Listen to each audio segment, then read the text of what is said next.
я уже должен менять подход, что мне могут предложить по этому запросу. Ну, там, может, максимум дней 35, там, сука, секс, бабки, Как бы на вкус и цвет все фломастеры разные.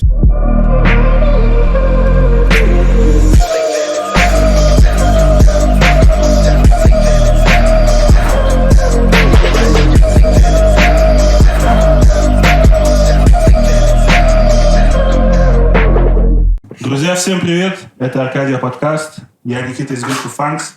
Это Стефан из издательства Amphibians Records. Amphibians Records. И в гостях сегодня у нас Артем Пленка. Привет всем. Наконец-то приехал. Вот мы с тобой говорили до подкаста, а ты уже 2 года в Питере. Да. А откуда ты вообще приехал? Откуда ты родом? Родом с Челябинской области. Есть городочек Троицк. Вот оттуда. Если кто-то по случайному совпадению сейчас будет это смотреть и тоже оттуда. Привет, земляк. Ну, тогда сразу сходу вопрос. Вот ты популярный, ты популярный исполнитель, там миллионы прослушиваний, там слушателей и все такое. Тебя узнают на улице? Да нет, в принципе, я же не афиширую свою внешность. И, опять же, в образе таком инкогнито, как-то, не знаю, мне с этим комфортно, по кайфу. И даже помогает двигаться на тусах, там выйти потанцевать, допустим, перед своим выступлением или после, или еще где-то. То есть, это у тебя осознанный шаг, то есть, отказ от того, чтобы парить лицо? Ну да, вообще был момент, есть... Было и пару выступлений, так сказать, до того, как стал известен так широко. Была страница ВК, то есть она была ссылка в группе ВКонтакте на мою страницу личную. Были мои фотографии, то есть и часть людей запомнила внешне. Или просто где-то на выступлении, допустим, подошли сфоткаться, узнали. Ну, по одежде, допустим, после выступления. Они типа смотрят там, на меня. Это же вроде он, да, подходит, спрашивают, уточняют, типа фоткаются. И то есть запоминают все равно, как выгляжу. И как бы с такими людьми еще можно пересекаться, они могут узнать. И все, как бы люди, которые далеки или узнали уже попозже, особенно после вот этой волны TikTok-хайпа, типа, они-то понятия не имеют, как выглядит человек, поэтому... Ну, тебе приятно, когда узнают, или тебе Конечно, не, приятненько. Приятно, что при таком, так сказать, подходе инкогнито ко всему и начинают узнавать. Типа, а ты же Пленка там. Я такой, как бы да. Я удивляюсь, что, ого, ты узнал, да. Откуда? Иногда есть вопрос, откуда узнал. А ты до Пленки был цифрой? Вообще у нас есть и нормальные вопросы. Вот, например, я, как уже сказал тебе до съемок, я нашел с тобой старое интервью, одно. Ты говоришь, ты сказал, есть второе, но второе не нашел. Так вот, в нем говорится, что у тебя до Пленки был еще проект, то есть до 2014 года. И ты можешь рассказать подробнее, чем ты вообще занимался, какой у тебя был стиль до этого, и был ли это один проект, или их было несколько? То есть, как давно ты вообще музыку пишешь, и какие у тебя проекты были? Именно пишу с 2010-го, по-моему, да. Мне тогда товарищ показал FL против Лупса. Все тогда начало осваивать. Хотя до этого, кстати, году, наверное, 8 или 9, мне не помню, кто показал EJ, как называется. Короче, по-моему, из сэмплов просто треки можно миксовать, да? То есть, это... Они готовые сэмплы, короче, ты их просто раскидываешь, там ударные, басы, и они, по-моему, все плюс-минус там какие-то одинаковые. Уже смутно помню этот софт. Вот, потом показали FL, в 2010 году начал осваивать. Был, я не хочу говорить название, недолгий кринж-проект, так скажем. Кринж именно из-за названия, из-за звучания. Вот там потом перешел на, вот как интервью, вот в этом я говорил, был проект именно связанный с такой клубничково-хаусной музыкой. Что там, 11-12 год, волна такого EDM-ного звучания, что-то около тектоника и клубника. Да, был проектик, ориентированный на такое же звучание. Называется, если транслитом по-английски, то есть STR Strivens. Типа, да, Strivens. Я не слышал такой. Но так он не был особо популярный. Я, выкладывал там все на личную страницу ВКонтакте просто на стену. И все. То есть, даже паблика не было. Блин, как все, в общем, начинал. Так же просто супер. И когда, в принципе, потом уже перешел на Пленку, то есть, я создал паблик.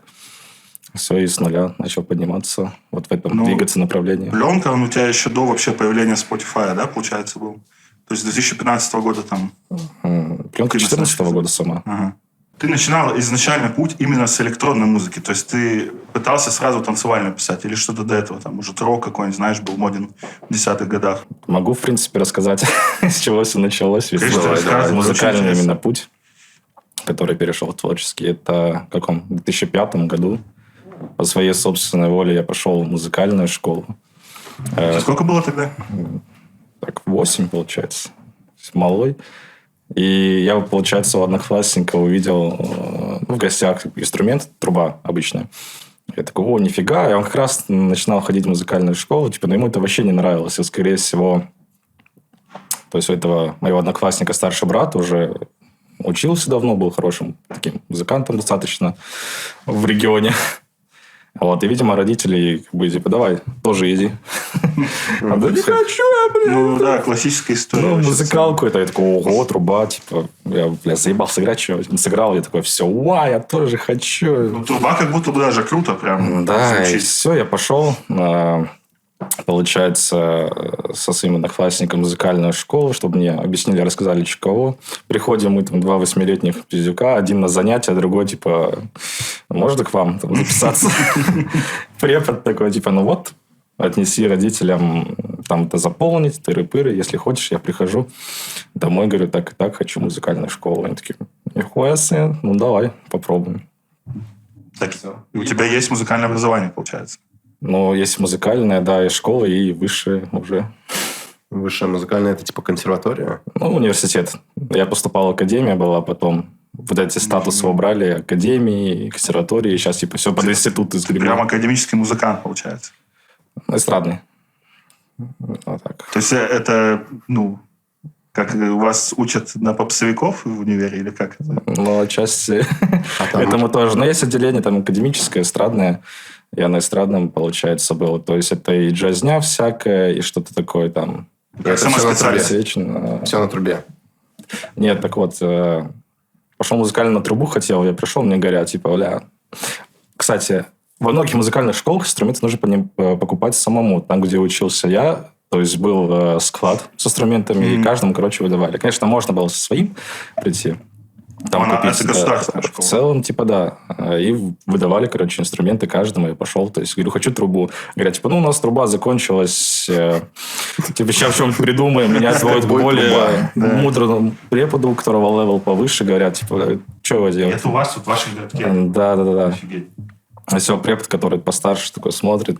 Типа, ну, смотрит губной аппарат, строение. Говорит, давай на тромбон. То есть... Для тех, кто не понимает, что такое тромбон или сейчас гуглит, это вот здесь такая хрень с трубой, а вот здесь такая палка двигается. Вот. А ты использовал как-нибудь трубу в своих выступлениях? То есть у тебя были какие-то есть и релизы, и сольные концерты проводил тоже с участием. Именно трубы уже. Это тоже прикол. То есть я всю жизнь учился на тромбоне, но вот это вот желание учиться на трубе меня не покидало никогда. И все, я уже все закончил, и музыкальную, и институт, и потом начал как-то уже реализовываться именно творчески. И такой, ну все, пора, можно и трубу взять. Взял трубу, несколько треков записано с ней есть, и как-то стараюсь ее применять именно в сольных мероприятиях тоже. То есть какие-то старые треки, старый материал, то есть интерпретировать по-новому с трубой и подавать это все как в концерте, как что-то интересное. Да. Вот. Блин, слушай, вообще класс. Сейчас еще многие пишут в комментариях, в чем разница между трубой и тромбоном. Я уже объяснил. Да. А помимо трубы, тромбона, на каких инструментах играешь? Вот электронный музыкант, может быть, какие-то живые еще дополнительные инструменты? Конечно, когда в оркестре еще играл, опять же, от музыкалки, приходил там пораньше, допустим, на репетицию оркестра, там все равно стоят какие-то статичные инструменты, барабаны, там пошел, постучал, получился. И в процессе даже репетиции так смотришь на барабанщика, как он играет, что использует. Сам хоп, пошел, потыкался, что-то привыкнул, и начинаешь обучаться. И такой, в барабанах немножко. В целом, всего по чуть-чуть. Клавишные также. Очень нравятся, наверное, одни из освоимых. Гитара, немножко бас-гитара. То есть тромбон, труба, эуфониумы – это как туба, короче, такие с завитушками крендели. У них вот здесь раз, будет такой бум. Ты прям мультиинструменталист. Человек-оркестр. У меня, кстати, есть люди, которые на фано делают каверы, на гитарке что-то пытаются записать, тоже вкладывают в YouTube. Перекладывают треки, записывают. То есть они стабильно тебе с этим помогают или как? Или просто Не, это я натыкаюсь просто. Есть даже разборы какие-то. Ты там на YouTube заходишь, там разбор такого-то трека.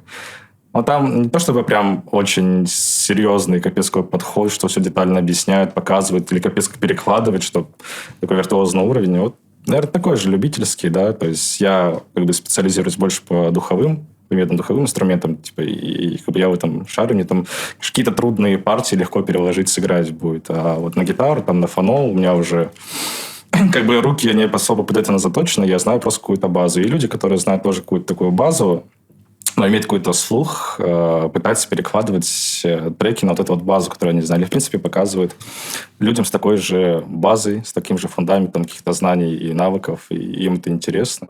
Интересно, есть ли вот есть сайты типа AMDM, где аккорды разных песен, есть ли там твои песни? Интересно. Колми на аккорды. Надо, чтобы такую хрень сразу к этому, к Genius прикрутили. Чтобы ты мог рэп смотреть и сразу под гитару его забивать. Было бы прикольно. Так, спасибо за ответ. С какой музыки ты вообще что ты слушал, с чего ты начинал свой проект в качестве музыкального влияния? Вот такой вопрос. И если сразу еще вдогонку, 3 твоих сейчас топ-артиста. 3. Ты именно про пленку говоришь, с чего начиналось или вообще? Именно, да. У тебя же какое-то было, наверное, музыкальное вдохновение. Ты не с простого места начал делать. Типа, все равно же кто-то на тебя влиял. И вот интересно, кто? Если с самого начала именно творчески, это, опять же, возвращаться к той теме, когда я говорил, что клубняк, там, диджей-тектоника, вот эта вот вся движуха была. Ты слышишь, по сути, собирательный образ вот этого клубняка. То есть там, по сути, не было какого-то определенного артиста, потому что часто переименовывали треки, и как с Тони Иджи «Астрономия», который ты хайпанул уже, вот, особенно в 2020 году. В 2011 году же уже Оусла была. Ты же, наверное, знал про них? Кого? Оусла. Оусла. Лейбл Скриллекса. Нет? Не. Кстати... Портер Робинсон за это. Портер Робинсон знаю, конечно. Virtual Self, Портер Робинсон. Но я узнал я уже об этом позже, наверное, году в 2014. Окей. Начал слушать. То есть мой музыкальный кругозор, именно то, что слушал, ограничивался тыц-тыц, туц-туц. Алло, ебать. А исполнителей можешь назвать? Да нет, вот я и говорю, то есть исполнители часто, допустим, добавил трек ВКонтакте, а там, называется «Хит лета жара 2015», 10. Диджей ебан. Диджей ебан, и ты не акцентируешься на этом. То есть, по сути, музыку слушал, а четкого представления об артисте нет, потому что нет названия, он не указан. Его уже переименовали 10 тысяч раз, и кто настоящий автор, неизвестно. То есть это просто ты вдохновлялся в общем танцевальной музыкой? Да, и все, я такой, хочу так же, хочу писать что-то такое же. И тем более на тот момент товарищи, с которыми я общался, этим тоже были заинтересованы. И когда подсказали Fruity Loops, мы что-то вместе сообща накидывали, один что-то такое накидал. Типа, я там что-то такое накидал, такие, а ты как это сделал? Да я так-то, а ты как вот это сделал? Да я вот так-то, так-то. И делились каким-то опытом, то есть каких-то туториалов, там, как это все делается, не было. И, уже позже, конечно, начали появляться. Это какая-то местная тусовка в Троицке? Или по интернету? Да, местно, в поселке, типа, мы там гуляем вместе, шароебимся. Страдаем какой-нибудь херней, типа... Вы как будто... вы просто как развлечение это делали. У вас не было желания что-то конкретное прям делать изначально? В детских мечтах, наверное, каждый мечтал, сейчас трек напишу, он там стрельнет на промо-диджей, я там буду ебать диджеем крутым, буду выступать по имеется в России. виду, ты мечтал в контексте именно танцевальной музыки. Вот ты сейчас назвал промо-диджей, то есть ты такой, круто, если бы на промо-диджей. Знаешь, типа... в это же время у других чуваков, которые там рэп делали, вот бы меня там запостили, знаешь, на хип-хоп.ру или что-то такое. Но я про это говорю, понимаешь, о чем я? А вопрос? В какую точку ты метил в этом вопросе? Все, типа еще раз. Все, я понял, да. Проехали. Не, мечтал, конечно, ты че, я там... Еще у нас клуб, был, типа... элитный, там самый такой, там диджики выступают, такой, бля, значит, пионеры вот эти 850-е старые на сидюках. Я такой думал, блин, класс, там, типа, еще залететь, даже не то, что со своим узлом, а просто там, который я слушал из того же разряда, такой, с ним залететь, выступить как диджей, отыграть ночью вот в этой залупе на 150 человек, ну, типа, считавшийся элитным клубом. Я такой, блин, суперски было бы. Еще дай бог, если у вас наберется 150 человек. Да, но как бы там нормально было. Клуб из разряда, то есть половина зала нажралась, потом попиздилась, ехали все, кто в ментовку, кто домой. Весело, кстати. Я бы, наверное, хотел на какую-то такую тусовку разок попасть. Это классический, наверное, клуб в каком-то небольшом городе. Ну, прикинь, ты сейчас вот на таком уровне у себя там дашь концерт. Это же будет вообще офигенно. Ну, сейчас уже другой придешь. Взгляд, другие приоритеты. Сейчас уже неинтересно. Ну, просто неинтересна мне музыка, людей, с которыми ты начинал. Откуда ты родом? А в том-то прикол, что я не начинал. Это для меня было как ебать мечта. Чтобы там выступить. А потом как-то бац, и что-то своей музыкой увлекся, и потом вроде сам постарше стал, и вроде учеба, да, уже не до этих клубов. Да, потом что-то бац-бац, и вот я уже как бы выступаю со своей музыкой и в помещениях побольше. Это начиналось все в Челябинске еще. Я как раз только поступил. Там были ребята, организаторы, они проводили... В принципе, разные такие околоклубные мероприятия в разных арт-пространствах. И вот что-то такие, Witch House, давайте сделаем что-то такое же. Нашли исполнителей, нашли какие-то своих там местных чуваков, локалов, которые плюс-минус в этом жанре либо что-то слушают, либо что-то пишут. И тогда я, в принципе, не то чтобы афишировал, но не сильно скрывал о том, что я, допустим, из Челябинска. И он там, о, ты же из Челябинска, тыры-пыры. Типа, ну, мы тут делаем мероприятие, хочешь выступить, а для меня это вот... Как бы такой, нифига, классно, конечно, хочу. И там 1, 2, 3 мероприятия провели. Я такой понимаю, что там немножко такой халтурненький подход. Да, и что-то как бы не особо мне комфортно в этом выступать. Я думаю, блин. А в каком году было первое мероприятие? Это год, наверное, 15 или 16. Проводили эти тоже фесты. Там на 100-150 человек было. В принципе, прикольно, но что-то уже не то чувство. Я всю жизнь этого ждал, а потом уже такой, да, блин. Ну, присытился быстро. Не присытился. То есть, как будто я этого ждал, но получил не то, что хотелось. Но потом я однажды получил то, что хотелось. Это 2017 год, 4-я недоступность.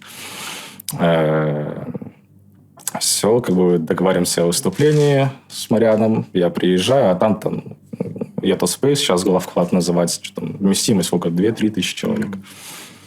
И все, я там...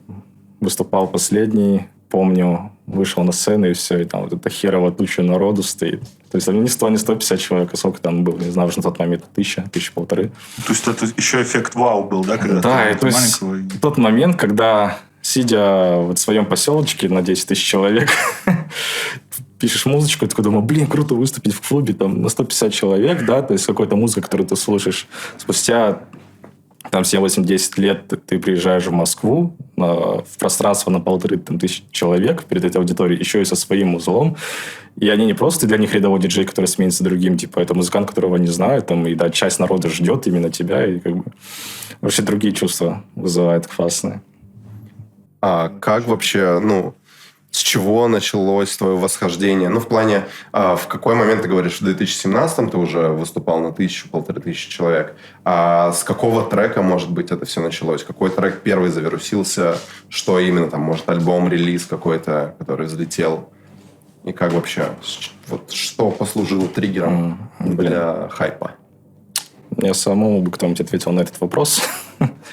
Но я могу предположить только, что какие-то видосы любительские монтировали ВКонтакте под тот же Nightmare, но ностальгию. То есть, там, знаешь, что-то ВХС такое переплетается, вот там, что за 1 секунду у тебя 3-4 кадра, и все вот это вот связано. Они, насколько помню, залетали всякие паблики ВКонтакте, либо тематические, либо там... Это когда еще куб был, да? Вот эти куб-видосы все делали.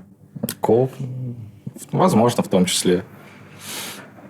То есть, мне кажется, это больше начало вируситься именно с ВКонтакта изначально. Вот. Потому что в ТикТоке это, году в 20-м все пошло только.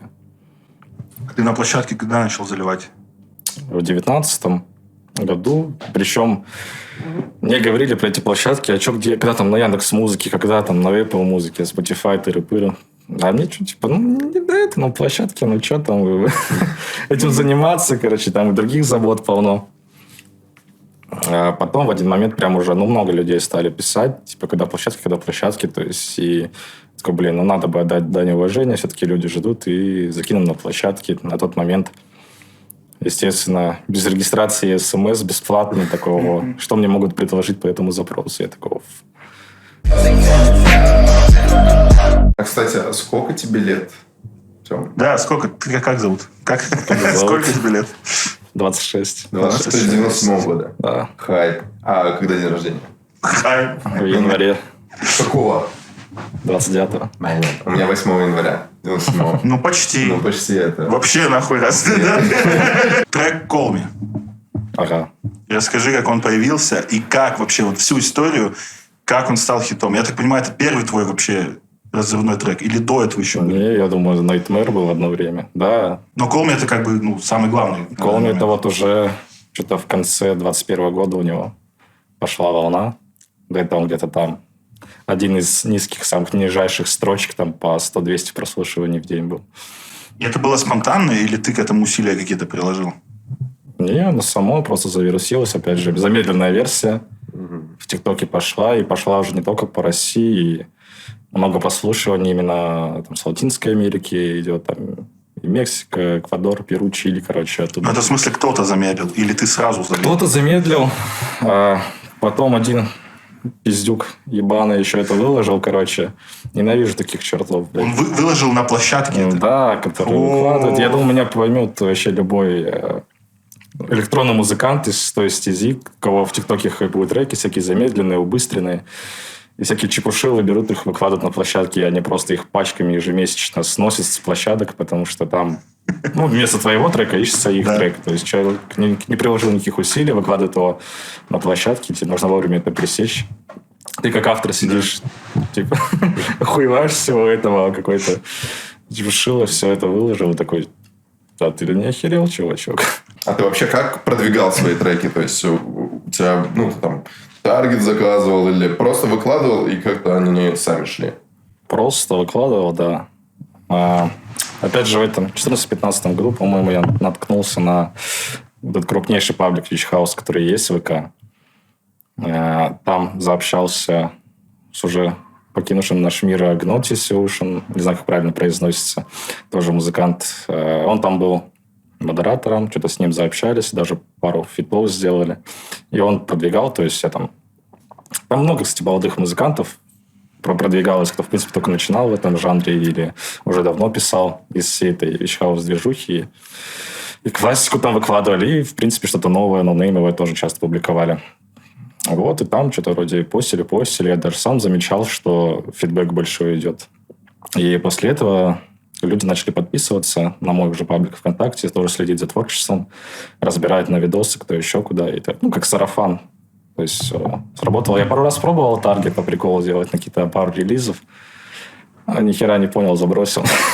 Да, таргет как-то... Я сам не понимаю, как его пускать. Очень сложная тема. Кстати, это как метод продвижения вот для начинающих артистов. То есть, это находить тематические паблики, может быть, списываться с админами, либо кидать в предложку треки. И благодаря пабликам реально идет рост. Как будто бы сейчас уже эта тема немного подсдулась. Да, сейчас уже ТикТок, и в целом весь я так хайп понимаю, ты ТикТока. только в этом паблике, да, выкладывался? И там, общался с админом, и поэтому тебя там часто постили? Поначалу, да. Потом уже, потому что это один из крупнейших пабликов, наверное, самый крупный по этой тематике, если брать. Какие-то есть пониже были рангом, но тоже около вичхаусные, схожие тематики. Там публиковали, то есть зашли на большой, спиздили оттуда, выложили себе. Уже из этого кто-то спиздил, переложил себе, еще поменьше паблики, то есть по цепочке так-то разлеталось. Вот, я анализировал немножко эту структуру, наблюдал. И, наверное, оттуда уже люди, которые послушали во всех этих пабликах суммарно, там скидывают кому-то, зацени там трючок. Это уже второму, третьего, то есть... Я думаю, это больше из-за такого сарафана случилось. Мы, кстати, не договорили про «Call Me». Я хотел спросить, а ты помнишь вообще этот момент? И было ли это вообще моментом, когда вот просто, знаешь, мне... То есть, ты говорил, там 100-200 прослушек было, что-то он лежал. И потом вот это вот... Не именно когда он начал стрелять, да, а вот сами свои ощущения от того, что резко он стал таким большим. Ты помнишь их вообще? И Как это было? Когда он начал становиться большим, вот так, как я рассказывал, я это начал замечать, то, что начал вируситься. В ТикТоке смотрю, там вроде уже что-то 10-15 тысяч видосов с ним. Вот, и я такой, именно замедленной версии. Я что такого, прикольно, классно. И потом я уже смотрю, видосы становятся дофига. Не помню, как случилось. Короче, я вот зашазамил, и мне выдал другого чувака. И первый... Я смотрю, сколько там уже было, 1015 шазамов на нем. Вот этого, который залил да, вместо тебя. замедленный, да, этот перезалив. И все, первое ощущение, я понимаю, что этот трек набирает популярность. И первое ощущение – это гнев. Программа спиздишь. Именно, да, не на трек, конечно, на ситуацию в целом и на человека, который это сделал.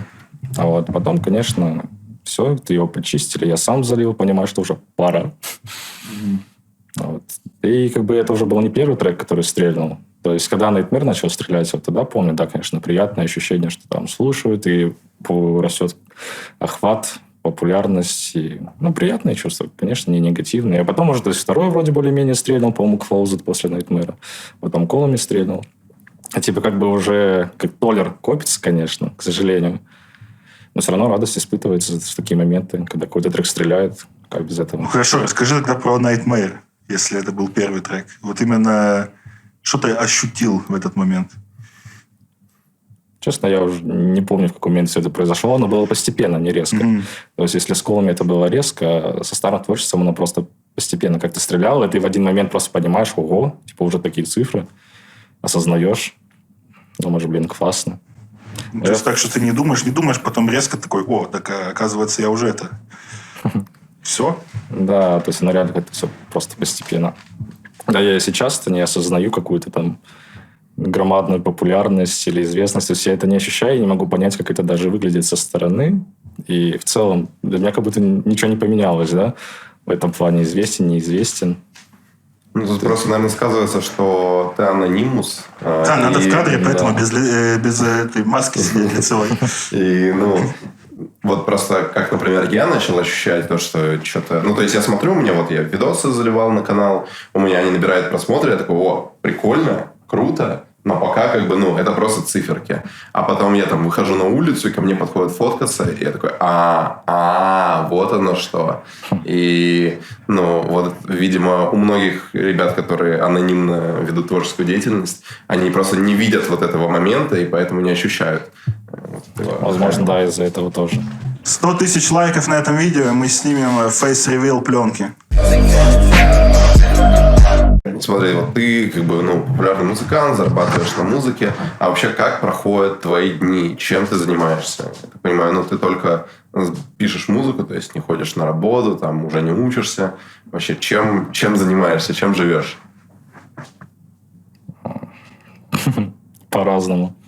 Бывает там день, два, три повафлить вообще дома можно. Но последнее время стараюсь больше двигаться именно в плане путешествий каких-то, даже не обязательно в другой город там, или за границу города, просто даже здесь по области, куда на природку сгонять, там, на великах погонять. По лесу погонял, шел поле, сел, там пикничок устроил. Прикольно. Я вообще точно так же живу. И ты можешь с нами тоже ездить на пикники. Мы тебя зовем. Хорошо. Стараюсь где-нибудь шароебиться, короче. По большей части. Бля. Ты говорил заднюю часть. Ты вообще к какой себе музыке, к какому жанру относишь? И какие у тебя, например,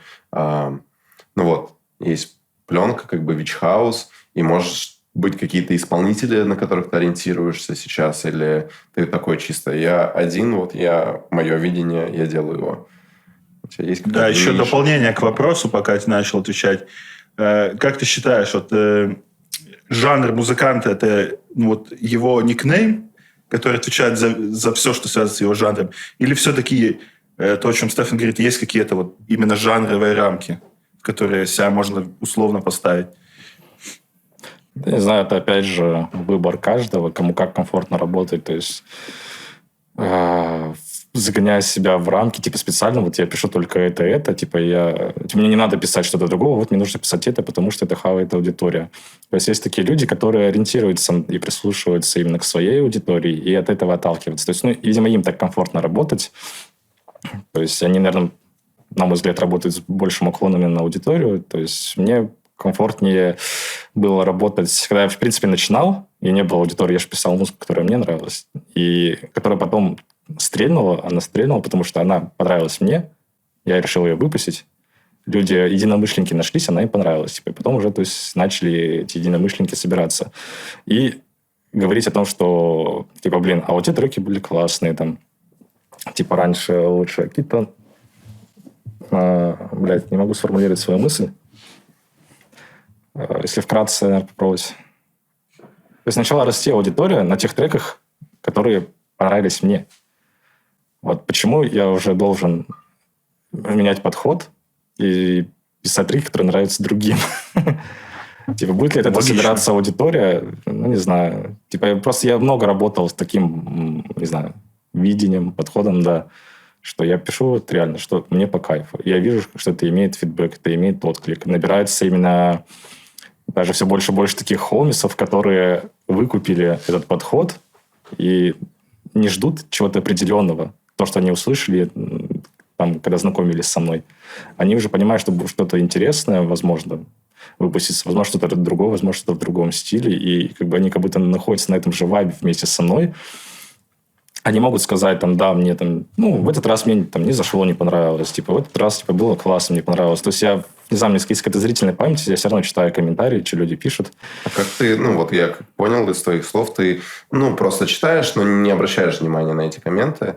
Ты вообще как-то работаешь с аудиторией, то есть, общаешься с ними или там что-то отмечаешь в комментах, то есть, там кто-то пишет, если аргументированную критику, условно, мне не понравился тут, там, типа, дроп, там, либо не качает, либо еще что-то такое. Так, сейчас сделаю что-то, что будет качать. То есть, ты как-то подмечаешь какие-то советы из комментов? Каких-то определенных выводов, типа, я для себя не сделал. Вообще, комментарии, которые реально связаны именно с ощущением какого-то своего мнения, которые, когда люди мне высказывают свое мнение, когда говорят, что им не понравилось, типа, и начинают расписывать, почему. Я такой, бывает, конечно, да. Типа, не всем, как бы, на вкус и цвет все фломастеры разные, всем не угодить. Вот, как бы, вообще, наоборот, как бы, такие комментарии нормально воспринимаю. А вот, которые я писал, вот эти грязные, вот такие, конечно, да, немножко триггерилось, и приходилось объяснять, что, чувак, вокруг тебя не вертится мир, тебе не понравилось, типа, но не надо это писать так. Напиши, что, блядь, тебе не понравилось, потому-то, потому-то, но зачем ты, типа, просто кроешь говнищем, поливаешь трек, из как будто с ненавистью какой-то.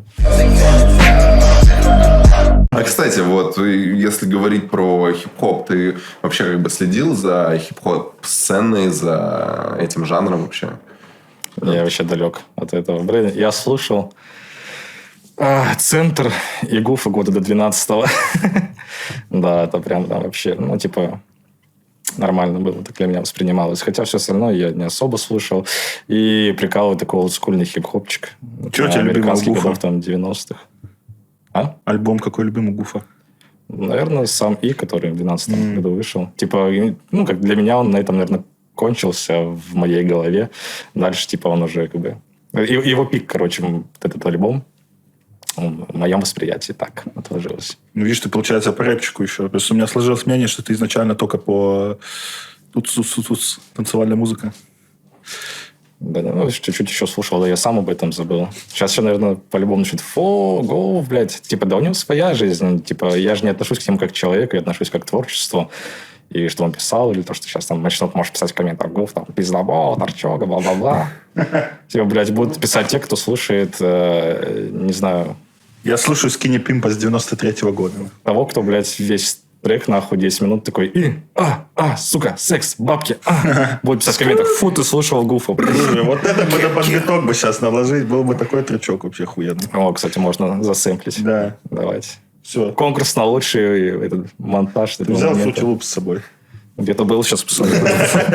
Ты до сих пор во Фрутике работаешь? Да, я пытался на Аблик перейти. Во Фрутике работал? Я, в принципе, плюс-минус освоил Аблик, но привыкнуть не могу. Все равно что не так с фруктами? Почему? Нет, я знаю, что не так. Это риторический вопрос. Но в целом там же можно работать. То есть не то, чтобы это прям хуевая прога. Не то, чтобы можно работать, но реально как бы это хорошая программа, хорошая секвенция. Там, кстати, в 21 версии там же ввели всякую эту хрень со сменой ритма, типа, где можно темп менять посередине песни. Да. Еще заморозка вот это. Или даже в 20-й версии с какой. Да, я на 21 еще не перешел, я посмотрел обзорчики на нее. Но пока еще не обновил. А про нее пишут, что она вылетает, короче. Вот я поэтому тоже не... Такая еще вяленькая. У меня там 20-я какая-то. 20-я. 28. Просто есть среди музыкантов вот такое как бы отношение, типа фрукты, но это вот для начинающих, типа, которым ничего не нужно, просто потыкал, сэмплы поставил, и все, у тебя готовый трек. Типа, вот Ableton, вот Logic. Да. Не, понятно, что уже эта тема вот, как раз про фрукты, она избитая, это раз, но во-вторых, сейчас же, если посмотреть на всех музыкантов, они со временем, вот кто становится типа известными, они почти все переходят с фруктов со временем. То есть кто-то на Аблик, мы так вообще, фанк весь делается в Битвиге. Знаете Битвиг такую прогу? Не знаешь? Битвиг? Ну да. Что-то название знакомое. Оранжевая такая. Она сделана, по-моему, челами, которые с Эблетона ушли. Типа, вот с этой компании. Как она называется? Это тоже секвенсор получается. Битвиг, да. Он типа, он что-то между, с виду между Кубейсом и Аблетоном. Как-то так. И еще... То есть это типа чуваки сделали свою супер крутую прогу. Вот так они. Это прога мечты, секвенция мечты. Как сказал мой друг, про все эти секвенсоры, те же яйца, только в профиль. Так да. Типа плюс-минус кому как удобно. Где работать, так и работают. Причем в FL же еще есть крутые плагины, вот эти типа софт-клиперы. А прикол этих плагинов в том, что они не имитируют, аналог, они тупо цифровые. И звук получается очень чистый. Я не знаю, мы плавно перетекаем к этой теме. Какими плагинами ты пользуешься? Какими плагинами ты пользуешься? Ты не пользуешься софт-клипером? Сейчас же вообще, мне казалось, все пользуются софт-клипером. Я иногда, редко. Когда нужен, когда чувствуешь, что нужен. В основном SoundGoodizer, да? Или... штуки 4 обычно на мастере. Понятно. Именно по синтам-то поинтереснее. По синтам? Что у меня там стоит? Но большая часть, это, наверное, естественно, Serum сейчас. И на Serum ты сам как бы крутишь, не? Зачастую, да. Очень часто. Я как-то его осваивал, просто прям все крутилочки, фишечки. И порой иногда не знаешь, что крутишь, но получается нихуя себе. Порой знаешь, что крутишь, и типа что получится. Бывает, знаешь, что хочешь накрутить, типа, и ты знаешь, как это сделать. Вот это, когда эта стадия достиг, помню, нихуя себе. То есть я звук, который хотел придумать, я его накрутил сам. То есть, типа, я его не искал похожий, и такой думаю, нихера себе, типа, это... развился в этом плане, потому что как-то тоже все было постепенно. Сначала там бас накрутил, потом хоп, рис-бас какой-нибудь самый простой, да. Хоп, пэт какой-нибудь, хоп, потом плаг какой-нибудь, хоп, там лид хочешь. В этом плане удобно, да? Все звуки видоизмененная пила, и ты просто от нее там прыгаешь, куда тебе надо. И все. Она хоть и бас, хоть лид у тебя. Типа. И, в принципе, когда эту форму волны меняешь, типа тоже изучаешь, какая волна звучит, типа в какой позиции. И все это запоминается, откладывается. И уже, когда начинаешь какой-то звук генерировать в своей башке, уже примерно понимаешь, как его можно создать. Если они похожи, находишь какие-нибудь синты, делаешь похоже, лейеришь. У всех, кстати, сколько с музыкантами тоже общаешься, у всех абсолютно разный подход к написанию, к выбору звуков, к аранжировке. Так что здесь нет какой-то золотой середины, золотого идеала, просто делай на слух, короче. Еще вопрос. Сколько у тебя прослушиваний в квартал? То есть у тебя, тебе приходят квартальные отчеты, и там есть вот какая-то сумма всех прослушиваний со всех площадок, всех релизов. Так что-то дальше даже не считал. Типа, там обычно по площадкам, с такой площадки там столько-то, с такой-то, столько-то. Я даже примерно сказать не могу. Типа, я настолько ленивый иногда, что типа, нахуя. Деньги пришли на Я смотрю на проценты, то есть, типа, насколько там в этом году поднялись там в процентах прослушиваний, насколько упали там в этом месяце, не году, месяц там, насколько в этом месяце меньше прослушиваний, насколько там больше, типа, и все. То есть ты уже вышел на тот уровень, когда тебе не важно каждое прослушивание, ты просто смотришь так, сейчас подросли, сейчас упали. Не, всегда так было. То есть, ну, наверное, когда не очень большие были цифры, тогда ты, в принципе, без напряга можешь посмотреть на цифры и сразу же в этом уме посчитать, даже непроизвольно. А когда уже там больше циферок стало, такое уже как бы уже не считается само. Ну да, ну поначалу, да, все сидят, дрочат статистику, такие, так, 200 слушателей в день, блин. Сейчас 203 слушателя в день. Ну, наступает, наверное, такой момент, когда ты такой, ладно, все, больше мне это не интересно, уже все, что надо, есть. Блин, я даже не помню, то есть в 19-м залил на площадке, доступ я получил, наверное, летом 2020 года к Spotify. То есть уже треки размещались там на Spotify и на других площадках, а доступ к вот этим кабинетам для артистов я намного позже запросил. И, то есть я пришел, там, Spotify, тук-тук, мне кабинет нужен. Все, они, типа, сказали, нужно так-то, так-то сделать. Все, мне дали доступ. Я смотрю, как бы моя карточка, я уже там, не помню, сколько там, 10 или 15 тысяч. Ты имеешь в виду доступ к Spotify Artists? Да-да-да. То есть, когда этот кабинет получил, то есть, уже там около 15 тысяч ежемесячных слушателей было. Я такой думаю, нафига, прикольно. И мне не с чем было сравнить. Я смотрел там рекомендации каких-то других звезд, электронщиков, в том числе там хайповых всяких, там, 1 миллион, 2, там, 3, 10, 15 ежемесячных слушателей. А у меня 15 тысяч. Я такой, ну, нормально для начинающего, что пойдет. Ну, в целом 15 тысяч это... Да, сейчас неплохо. я понимаю, что как бы 15 тысяч, ну, это уже прилично достаточно. Ну, сейчас 2 миллиона. Ну, Доходит. 900. Ну, как, пока что не доходит, оно, вот, блядь, все не может. А у тебя не было еще, да, вот этой цифры заветной? То есть, пока 2 ляма нет пока. ты прям Оно ждешь вот каждый день. лям 980 было. Оно вот пока что скачет что-то. Лям 980, 970. Сейчас что-то там 965. И оно вот как-то так варьируется пока что на последней соточке. А была цель, типа, когда ты смотришь, такой, хочу лям. Вот там у меня уже 500 000, уже 700 тысяч. Вот сейчас лям будет, и все, я уже Аппетит же во время еды приходит. Конечно, как бы интересно. Тоже было бы увидеть такую цифру. И все, он доходит. Я, ну, бля, а вдруг не дойдет? А вдруг дойдет? Да не дойдет, супер вообще. А если не дойдет? Бля, грустно будет, конечно, если не Ты все-таки дойдет. паришься уже о таких вещах. И причем, наверное, как просто гештальт такой открывается, когда доходит до каких... То есть, лям стал, там, лям 200, лям 300. Тебе не важно, там, 2 миллиона дойдет, не дойдет. Типа, у тебя есть лям, есть там лям 200, к примеру. Все, лям достиг, прикольно. Все, доходит до 2 лямов, ты такой, блядь, дойдет, не дойдет, дойдет, не дойдет, дойдет, не дойдет. Да, сука, блядь, она ниже стала, да, блядь. То есть, знаешь, нет каких-то там мыслей потом сопутствующих, типа, нужно больше работать, нужно сделать так-то, чтобы добить 2 ляма. Нет, вообще, это просто как такой спортивный интерес, как говорится. Я бы сказал. То есть, ну, дойдет классно, не дойдет, конечно, не классно, но не то, чтобы огорчусь. У тебя есть какая-то периодичность выкладки релизов? Потому что я зашел у тебя в паблик, и там чел пишет в комментах, что ты уже 2 месяца не выпускаешь релизы, он что, умер, что ли, что-то такое. В таком духе коммент. Типа, у тебя есть какой-то график релизов, либо релиз-план запланированный, или ты просто, ну, написал, я сейчас дропну. Да, так всегда, если я написал, я сейчас дропну. То есть, в целом, вот завершая наш сегодняшний диалог, вдогонку к этому вопросу, можешь ли ты сейчас сказать, что ты все еще пишешь музыку для души? Или уже нет? Ну,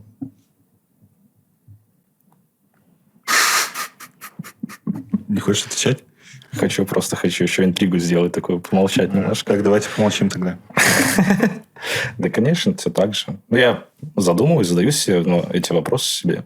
Типа, поменялось ли что-то в отношении музыки? А потом такой, да нет. Вроде все так же. Понравилось, дропнул, не понравилось, не дропнул. Вот, кстати, здесь, наверное, немножко задевается предыдущий вопрос. В плане какой-то графика релизов и прочего. То есть, так сложилось. Я сам потом это заметил. Блин, думаю, нифига прикольно, что в среднем раз в месяц выходит какой-то релизик. А то и по 2.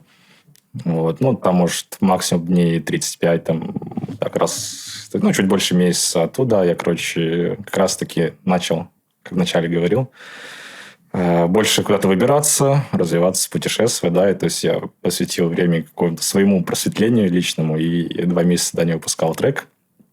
И как раз-таки пока вдохновлялся, отдыхал от всего этого. То есть уже большой срок прошел, и, возможно, как-то, может, подсознательно в аудитории отложилось, что уже очень давно не было. Что-то обычно же каждый месяц что-то есть, а тут уже типа нет. Все ли в порядке, все ли нормально. И как бы я вот пришел, ну, вернулся, так сказать, отдохнул, доделал работу. Сейчас еще на подходе есть 2 работы даже дописанных. То есть, естественно, их нет смысла дропать там с разницей в несколько дней или в неделю. Как бы, Можешь проанонсировать, кстати. Да. Они пока еще... Одна, в принципе... А может, она уже выйдет на момент, это уже можно не анонсировать. Да. Давай тогда вторую. Сразу вторую. За 1,5 месяца. А у них еще нет названий. Ни у первого, ни второго. Как название придумываешь? В принципе, когда я пишу трючок, то есть он у меня с чем-то ассоциируется.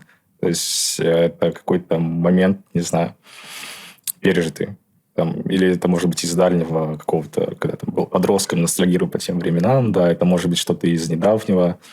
Может, в принципе, какая-то пережитая ситуация, которая, живет, и надо бы ее пережить, но она все еще не отпускает, и как бы я этим не занимаюсь, и вот какое-то чувство оно вызывает, я акцентируюсь на этом чувстве. Пишется трек. Зачастую у меня просто, то есть я не пишу, подбираю мелодии, я сижу, не знаю, сру, у меня мелодия в голове. То есть я уже знаю, какие ноты, то есть... Честненько напердел, да, получается? Да, то есть здесь такой-то тональность, такие-то ноты, такую-то гармонию поставить. То есть я создал музыку в голове, я захожусь за комп, я уже переношу то, что из головы у меня есть, и связано с какой-то такой-то эмоцией. Бывает такое, что ты просто, я просто напишу как бы прикольную мелодию, которая как бы мне понравилась, такой, я понимаю, что есть отклик на эту мелодию где-то, но я не могу понять, о чем он, короче. То есть как-то так, что-то, как будто это не я делаю. То есть написал мелодию, гармонию такой, а я ли это сделал? Или не я, но вроде я, но как будто другой я. Что это другой я хотел сказать этой мелодии? И начинаешь немножко копаться, с чем она ассоциируется, связано уже от ассоциации с этим треком, с какими-то моментами, естественно, придумается название. Круто. Так. Спасибо за развернутый ответ. Я думаю, многим нашим зрителям будет это интересно. И круто, что ты продумываешь мелодию еще до того, как ты садишься за написание ее. То есть она у тебя рождается сначала в голове, и потом ты ее переносишь. Да, то есть я понимаю, что у людей есть некоторый подход, они, в принципе, слышат, у них есть слух, но они вот именно строят мелодию уже по ходу. Да, я вообще так не умею, кстати. Я не могу из головы мелодию перенести. Многие, проблема. Которые начинают, они сначала садятся и просто что-то тыкаются, такие, что-то прикольное, и дальше развивают. Я в какой-то момент, когда сам писал музыку, я точно так же делал. То есть я сначала все писал, а потом в какой-то момент у меня появились несколько песен, которые я до этого придумал в голове. То есть я придумал в голове припев, мелодику, и потом очень обрадовался, когда у меня получилось это реализовать, перенести. Так что круто, что... У меня до сих пор не получалось. Я жду момент. Кайфное чувство. Новый уровень. Хотя бывает прикольно, когда сидишь, что-нибудь крутишь, не знаю, в Picminus, в серуме. Еще, если это не бас какой-нибудь, не знаю, не пэт. Какой-нибудь лид или плаг, с какими-то эффектами, с дилеями, с хорусами, с какими-то штуками автоматизированными. И ты просто накидываешь что-нибудь наигрываешь на клаве, оно все делается в какой-то такой ambient сливается или в арпеджиатор. Ты такой, вроде просто по приколу накручивал синт, что-то сыграл по приколу от балды. Такой, нихуя мелодия прикольно, Нихуя, начинаешь ее развивать, продумывать. Такие тоже моменты бывают, но реже. Что ты в процессе не заходишь в секвенсор, сейчас что-нибудь напишу. Так же, как будто даже логичнее, как будто сама вселенная за тебя твоими руками сгенерировала. Может быть, да. То есть ты заходишь именно поразвиваться, все равно не хочется стоять на месте, или быть в какой-то стагнации, тем более... ты думаешь, осваивать, мне это интересно, мне это нужно. Заходишь разбирать реально основы синтеза какие-то в том или ином плагине, и все, и просто по приколу что-то наигрываешь, тебе же нужно слушать, что ты накрутил. Там эффект добавил, поиграл, там эффект добавил, наиграл. И все, ты что-то наигрываешь, и хуяс поперло. Играл дальше, играл еще дальше. И все, и тогда уже бывает, у тебя рождается, что можно с этим звуком сделать. И ты это делаешь в своей голове, а потом уже дописываешь это в пиано-роли. Спасибо за подкаст, Артем, исполнитель «Пленка». С вами был Никита, группа Funks, Стефан, издательство Amphibians Records. Переходите в паблик и грузите треки через нас, через наше издательство. И подписывайтесь на канал Аркадий. Обязательно.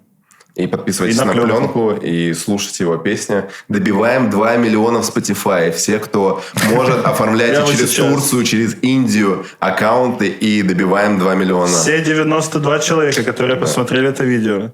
Прямо сейчас приходим на Spotify, создаем плейлисты и добиваем до 2 миллионов. Все понятно? 100 тысяч лайков, фейс-ревил пленки.